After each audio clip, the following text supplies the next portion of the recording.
Good morning, students. We are going to start chapter 3, Atoms and Molecules. In this chapter, we are going to study about laws of chemical combination, what is an atom, what is a molecule, writing chemical formulae, molecular mass and mole concept. First, let's start with the introduction. Around 500 BC, the Indian philosopher Maharishi Kanna, he told us matter is divisible, means we can divide matter into small to small particle. If we go on breaking and breaking, we will get smaller and smaller and smaller particles, but at the end we will get a certain point we cannot divide it further. That indivisible particle called Pramanu. He gave that name Pramanu.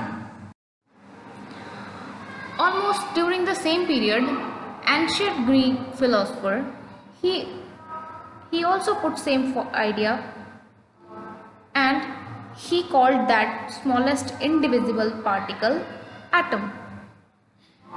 In some cases, atoms may exist in free state or maybe in combined state. That combined state is called molecules or compounds. We may conclude that matter is made up of small particles, which may be atoms or molecules, as different kinds of matter contain different types of atom or molecule which have different properties. So matter is made up of solid, liquid or gas.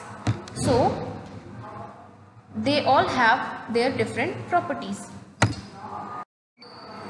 Law of chemical combination. So we have two law of chemical combination. First, law of conservation of mass. Second, law of constant proportion. Let's start law of conservation of mass.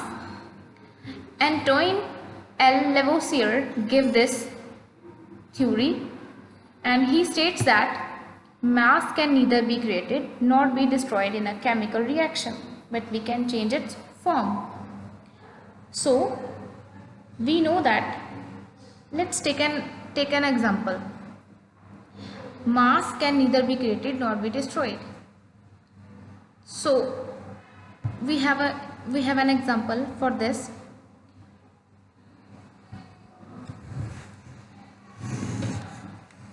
When we make 1 cup of tea, we take water, sugar, tea leaves and milk.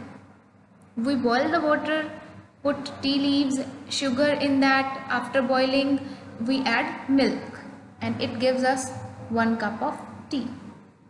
We cannot make 2 from that one. We cannot make 3 from 1 cup material. As it is, mass we cannot produce. Mass can neither be created nor be destroyed in a chemical reaction. The reactant we have, they produce that much of product. They can't make that other thing, or they can't make the much thing from that limited things.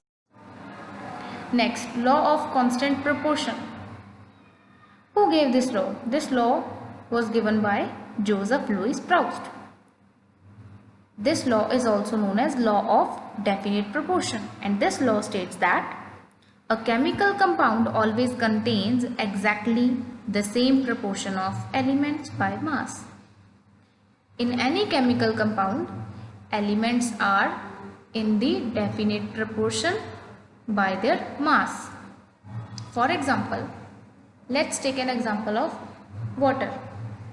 We can see that water has formula H2O, hydrogen 2 and oxygen 1. Two atoms of hydrogen and 1 atom of oxygen, and they are present according to their mass.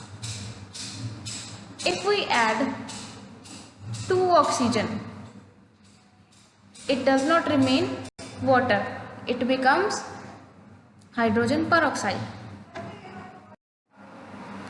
So this is your homework. You have to write answer of these questions, and you also have to read page number 31 and 32 of your NCERT book for your better understanding. Thank you.